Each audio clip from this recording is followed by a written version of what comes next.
दिवस 17वा 14 तारखेची कांडी लागण होती. कोश 8032 फाउंडेशन बियाणं आपण लावलेलं आहे. थर्स्टेच्यात आपल्या रानामध्ये लागलेले आहे.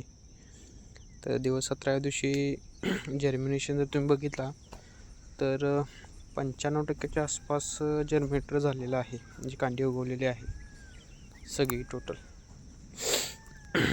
प्लॉटवर बघू शकता, एखाद्या सरीला जो उगवले असं नाही, तर संपूर्ण प्लॉटकडं तो उगवलेला आहे.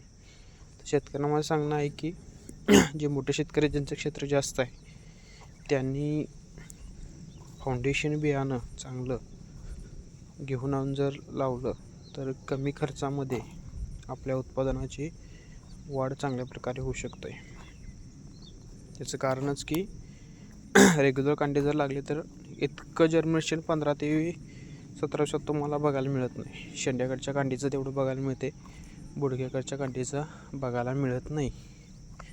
पण इथं जर बघितलं तर की शेंडा बुडका काय राहिलेला नाही, तर सगळ्या प्रकारचे डोळे उगवलेले आहेत आणि चांगल्या पद्धतीने लागून उगवलेले आहे.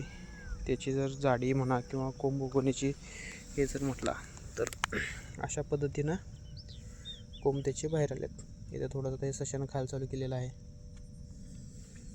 पण चांगली उगवलेली लावून इकडे बघू शकता. तर फाउंडेशन बियाणं आणून,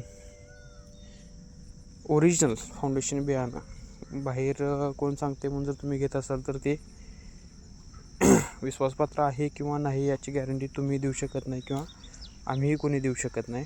त्याच्यामुळे कोईमुतूरला जर जाणं शक्य असेल तर तिकडून टिश्यू कल्चर बियाणं थोडंसं आणून आपला बेने प्लॉट, म्हणजे इथून पुढं आपल्याला 7-8 वर्ष उत्पादन घ्यायचं आहे, त्या हिशोबानं थोडंसं बियाणं आणून बियाण्यासाठी थोडासा मोकळा प्लॉट ठेवून जर बियाणं डेव्हलपमेंट केलं स्वतः तर अशा पद्धतीने त्याचे रिझल्ट बघायला मिळू शकतात. पूर्ण सगळी लावून उगवलेली आहे.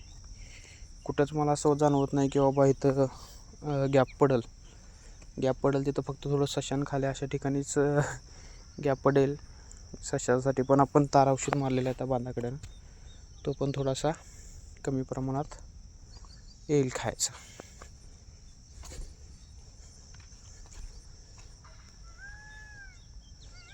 एक एकर लागण आहे.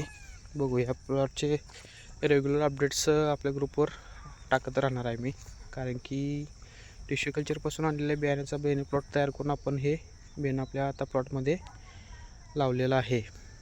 त्यामुळे याचे संपूर्ण डिटेल्स लेखाजोखा मी ठेवून पुढे याच्यामध्ये अजून काय बदल करता येतील ते आपल्या पद्धतीने याचे शेतकरी म्हणून ते प्रयत्न करून आपलं उत्पादन कमी खर्चामध्ये कसं वाढवता येईल याचा प्रयत्न आपण करणार आहोत. धन्यवाद.